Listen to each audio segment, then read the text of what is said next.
Pada zaman dahulu kala di suatu daerah di Sopeng yang merupakan sebuah kabupaten di Sulawesi Selatan, terdapat suatu desa dengan rakyatnya yang hidup damai dan sejahtera.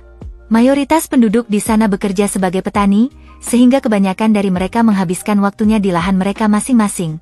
Suatu hari ada seorang nenek tua datang ke desa tersebut dengan tujuan untuk mencari tempat tinggal, dan karena penampilan luarnya adalah seperti nenek pada umumnya, akhirnya nenek ini diterima untuk tinggal di desa itu.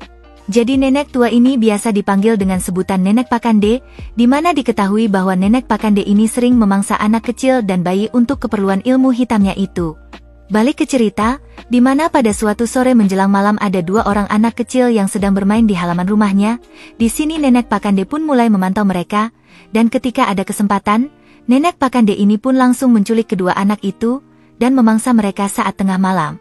Orang tua anak tersebut pun panik karena kehilangan kedua anak mereka, di mana hal ini pun disampaikan kepada kepala desa, dan pencarian pun dilakukan hingga larut malam dan mereka pun melanjutkan pencarian itu pada keesokan harinya lagi. Di tengah pencarian kedua anak yang hilang itu, tiba-tiba saja mereka mendapatkan kabar bahwa ada seorang warga yang kehilangan bayinya, dan oleh karena hal itu, kepala desa kemudian mengumpulkan warga dan membahas tentang siapa dalang dari penculikan misterius itu.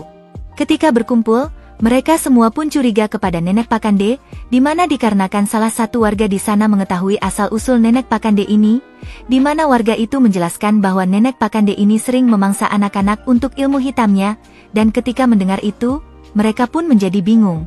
Bagaimana cara melawan Nenek Pakande karena diketahui Nenek Pakande ini memiliki kesaktian yang luar biasa.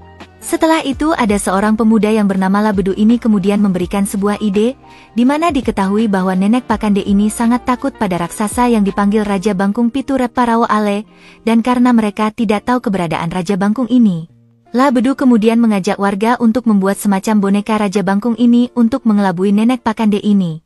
Awalnya warga sempat ragu, namun pada akhirnya mereka pun setuju dengan rencana dari Labedu ini.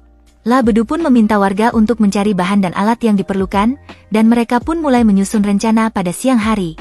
Singkat cerita semua alat dan rencana sudah disiapkan oleh Labedu dan para warga, hingga ketika malam tiba, Nenek Pakande ini pun mulai berkeliaran untuk mencari mangsanya itu.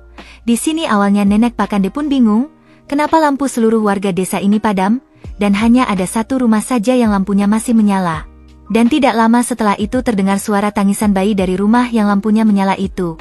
Tanpa curiga Nenek Pakande pun langsung menuju ke rumah itu. Ketika Nenek Pakande itu masuk ke rumah tersebut, tiba-tiba terdengar suara yang mirip dengan Raja Bangkung ini. Nenek Pakande pun terdiam dan kaget. Di sini rencana dari Labedu ini pun berhasil membuat Nenek Pakande ini ketakutan, sehingga membuat dia kemudian berlari keluar. Dan ketika hendak menuruni anak tangga di rumah itu, Nenek Pakande ini terpleset karena menginjak jebakan dari Labedu yang membuat dia terjatuh dan kepalanya terbentur ke sebuah batu besar yang sudah disiapkan oleh warga. Dalam kondisi sekarat, Nenek Pakande ini kemudian menggunakan kesaktiannya untuk kabur, dan sebelum kabur Nenek Pakande sempat mengatakan bahwa suatu hari nanti dia akan kembali untuk memangsa anak mereka, dan setelah itu Nenek Pakande pun hilang. Semenjak itu, para orang tua di desa tersebut pun selalu menasehati dan mengawasi anaknya agar tidak keluar rumah saat malam.